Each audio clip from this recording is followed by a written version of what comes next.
Hi, I'm Rod Bryant, and thank you for joining us for another class. Today we're going to be talking about Noahide identity. This is going to be the first in a series of lessons that are addressing Noahide identity.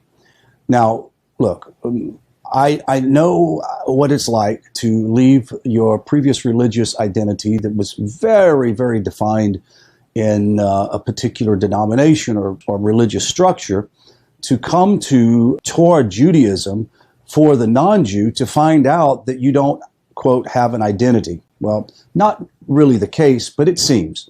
You're not a Jew, so what are you? And then you feel like, well, if I tell somebody I'm a Noahide, well, what is a Noahide? I mean, I have no clue what a Noahide is. Well, I'm going to thicken the plot even more. No one knows what a ger is or a ger toshav unless you are a practicing Orthodox Jew or a Jew in particular. So today, we're going to be talking about Noahide identity. This is going to be the first in several discussions about the different types of ger or the different types of Noahide. The most important question to answer before getting to the practical observance of Noahide laws is this. What is a Noahide? It is deceptively simple question because it involves a very complicated answer. An answer vital to the practical fulfillment of the Noahide laws. In the next few lessons, we'll examine the question in great depth. It involves the study of many apparently unrelated topics and a vast array of sources in order to get to our conclusion. Note, much of the material in this and the next two lessons will be advanced, and if you have questions, after the class, make sure that you take and add a comment in the comment section on this video, and I'll get back with you and answer it quickly. Let's discuss the ger toshav question. Deuteronomy 7, 1 through 2, God commands the Jewish people, states, when the Lord your God shall bring you into the land when you go to possess it, and shall cast out many nations before you, the Hittite, the Gershonites, the Amorites, the Canaanites, the Perizzites, and the Hivitites, and the Jebusites, and 7 nations greater and mightier than you. And when the Lord your God shall deliver them up before you, you shall smite them. You shall completely destroy them. You shall make no covenant with them, nor show them favor. From this last verse, nor show them favor, the Talmud of Odazara 20a derives a number of prohibitions, one of which is a prohibition of settling idolaters in the land of Israel. Maimonides proposes Exodus 23:33 as the reason for these injunctions. They, quote, the idolater, shall not dwell in your land, lest they cause you to sin against me and worship other gods. Maimonides also summarizes the halakha practice derived by the Talmud from these verses. It is forbidden to sell them homes in the field in Israel. In Syria, one may sell them homes, but not fields. One may rent them homes in Israel, providing that the neighborhood of idolaters is not established. Fewer than 3 homes, according to Talmudic law, does not constitute a neighborhood. It is, however, forbidden to rent them fields. In Syria, one may rent them fields. It is permitted to sell them houses and fields in diaspora or in exile, because it is not our land. The land of Israel is the land of the Jews. Even when it is permitted to rent houses to idolaters, it is not permitted to rent them for the use as a dwelling because they will bring idols into them. As Deuteronomy 7:26 states, do not bring an abomination into your home. It is, however, permitted to rent them homes to use as storehouses. It is forbidden to sell them fruit, grain, or any produce while it is attached to the earth. One may sell them after they have been harvested or on a condition that they will be harvested, and then he must harvest them. Why is it forbidden to sell them land or anything attached to the land? Because the Torah states in chapter 7 of Deuteronomy, verse 2, don't show them favor, which the Talmud points out also reads as don't give them a resting place in the land. As long as they do not have a resting place in the land, their stay will be temporary one. It is forbidden to give an idolater a present. The Shulchan Aruch and all codifiers rule in the agreement with Maimonides that it is prohibited for idolaters to settle permanently in Israel. The rule, however, only applies when Israel has sovereignty and authority over the non-Jews in the land. Maimonides' last statement regarding gifts is curious on the account of the following verse, Deuteronomy 14:21. I already knew that you were thinking this. You shall not eat improperly slaughtered meat. You shall give it to the ger within your gates, so that he may eat it. Now, this verse instructs the Jew to gift improperly slaughtered meat to a ger. Now, we might assume that this ger within your gates is a convert to Judaism, because if he was a convert, well, clearly it would be a violation of Torah law, because a person who was a Jew or a convert to Judaism could not eat treif meat, or meat that was not quite 100% kosher. However, this cannot be, because a convert is like a born Jew in his obligation to observance, the dietary laws, etc. If, however, this verse speaks of non-Jew, then it must refer to a unique non-Jew, one who is not an idolater. Otherwise, how is the Jew allowed to gift the meat to a non-Jew? As we must just learn, a Jew may not favor an idolater with gifts. From this verse and many others, we see that the Torah anticipates the presence of non-idolatrous Gentiles in Israel, referring to such an individual as a ger toshav. Now it's becoming more clear. Exodus 12:43 through 45. This is the decree of the Passover. A resident toshav and a hired laborer may not eat of it. How about Leviticus 25:6? The land's yield of the sabbatical year shall be yours to eat, yours and the resident toshav, who sojourns, ger toshav, among you. Leviticus 25:35, you shall strengthen him, the convert or the resident toshav. Leviticus 25:40, like a laborer or a resident toshav, he shall be with you until the Jubilee year, he shall work with you. Leviticus 25:45, also from among the children of the residents toshav, who dwell ger with you. Are you getting the point now? Leviticus 25:47, if the means of a sojourner, ger, who resides as toshav among you. How about Numbers 35:15? We're going to be exhaustive here. For the children of Israel, the convert and the resident toshav among them. Now, the term ger, from the Hebrew root gar, meaning to sojourn, refers to an alien or a stranger who is an immigrant. Toshav means resident, or one who resides. A ger toshav is therefore a resident alien, a non-Jew who resides in the land of Israel among the Jewish people. A survey of the Midrashic, Mishnaic, Talmudic, and Halakhic literature reveals that a ger toshav, though not Jewish, enjoys many of the benefits reserved for the Jews who live in the land of Israel. However, the ger toshav is also bound by many of the same restrictions that apply to idolaters. Let's examine the residency of a ger toshav. Unlike an idolater, the ger toshav is allowed to settle even permanently in the land of Israel. However, his dwelling there is subject to a number of conditions. Let's go over them. The ger toshav must be settled in a place where he can make a living and practice his trade. A ger toshav was not permitted to live near the borders of Israel, but only well into the interiors. This has to do with security. A Jew may sell land in Israel to a ger toshav, not an idolater. Once settled, the Jews may not force a ger toshav to move from his place to another. It is, however, permitted to relocate him if the move is substantial benefit to him. A ger toshav may not reside in Jerusalem. Remember that Jerusalem was initially set up for a dwelling place for the priesthood alone.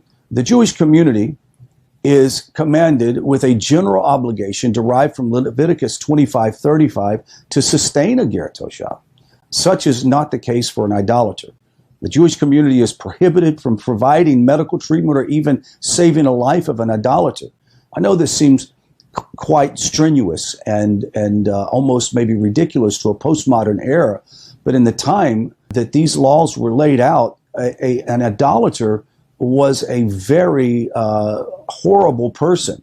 They offered their children to Moloch. They sacrificed their children. They participated in rituals of sinful decadence. And therefore, God was clear not to entertain them in any way. Now let's talk about sustaining a ger toshav and what it includes. The Jews commanded to sustain the ger toshav and ensure his welfare in the same way that they would their fellow Jew. For example, if he is in danger, he must do whatever possible to save his life. So too, he must support with charity. Since Jews are commanded to ensure his welfare, they may even provide a ger toshav with free medical care if necessary. A Jew may even on Shabbos assist a ger toshav in giving birth. An eye-opener probably to some of you rabbis who are taking this course. Jews may give gifts to the ger toshav. Jews may go beyond the minimal social graces required for peace when interacting with a ger toshav.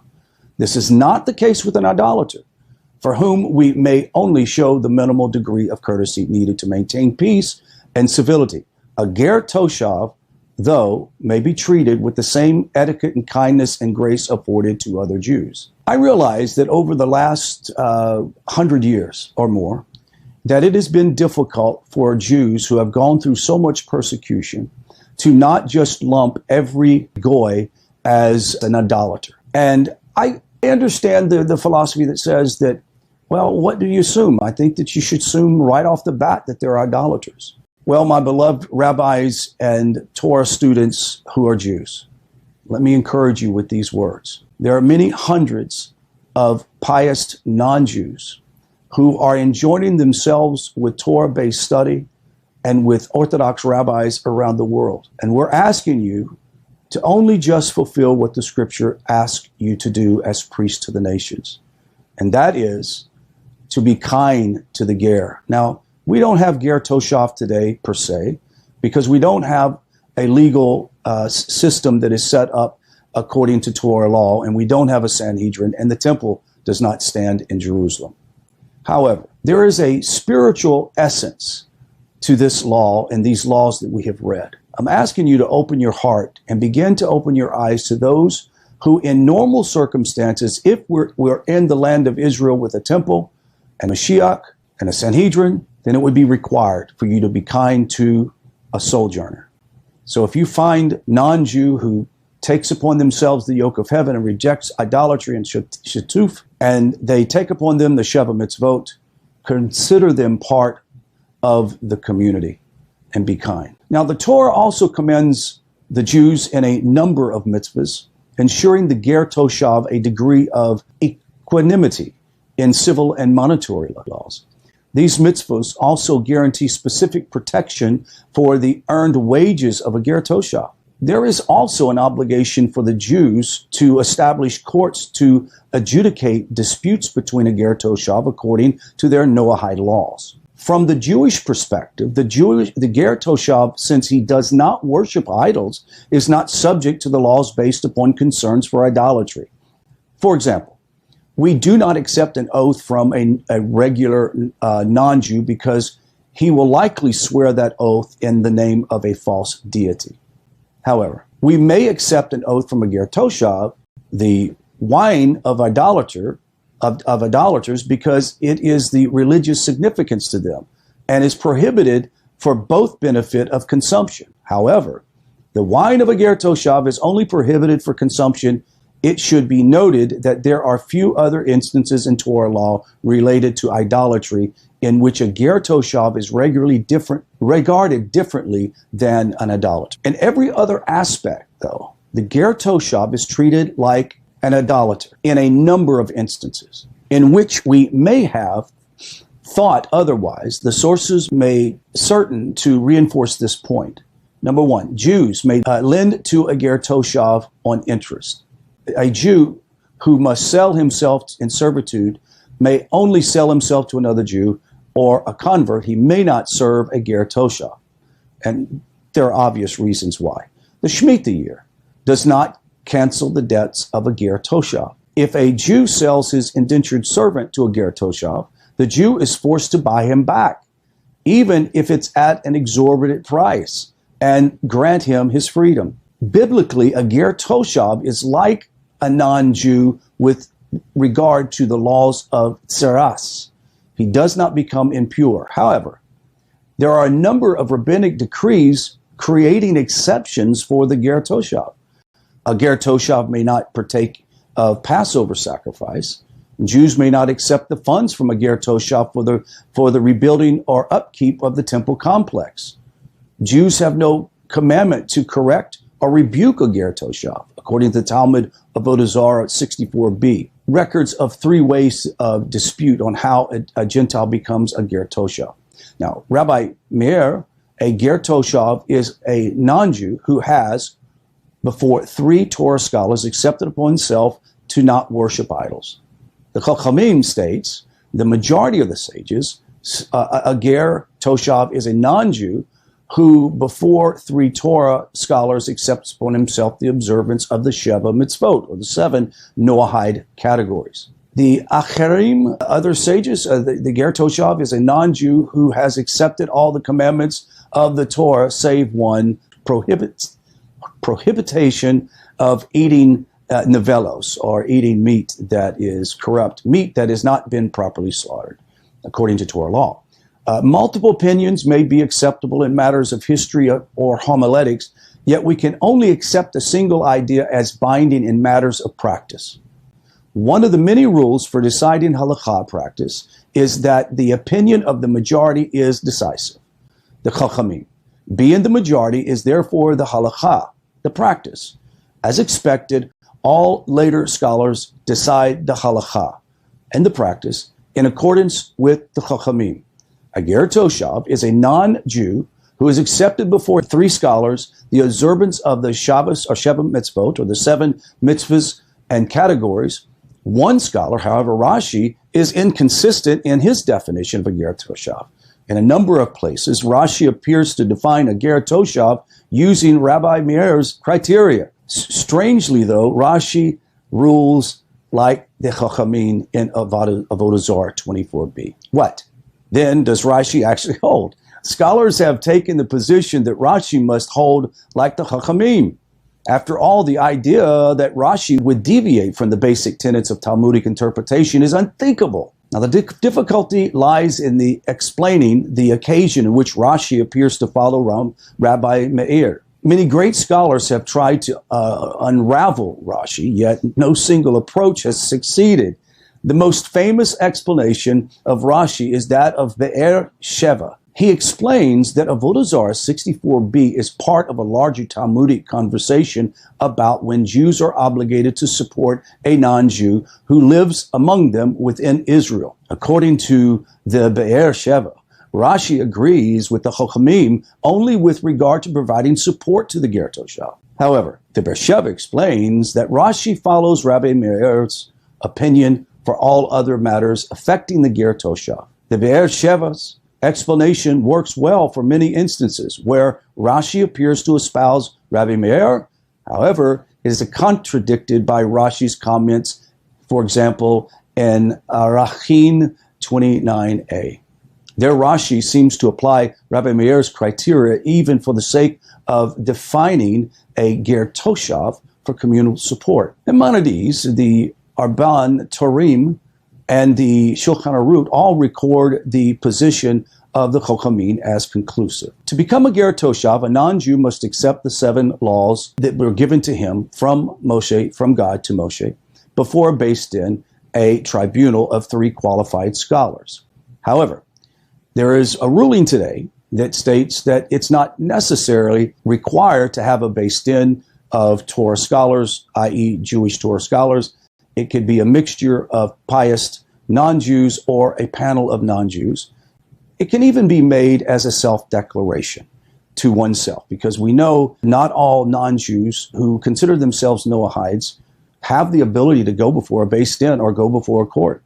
Now, we are very fortunate to live in a time in which the internet gives us some level of connection to the heartland of Israel and to Orthodox rabbis all around the world. World Noahide Center on a regular basis does a Zoom sort of based in, so people can call into Zoom and make their declaration. You might want to consider that. Look them up on called World Noahide Center. If you have any more questions, please send me a text and let's chat. Hope you'll enjoy your time of study, and we'll see you in next class.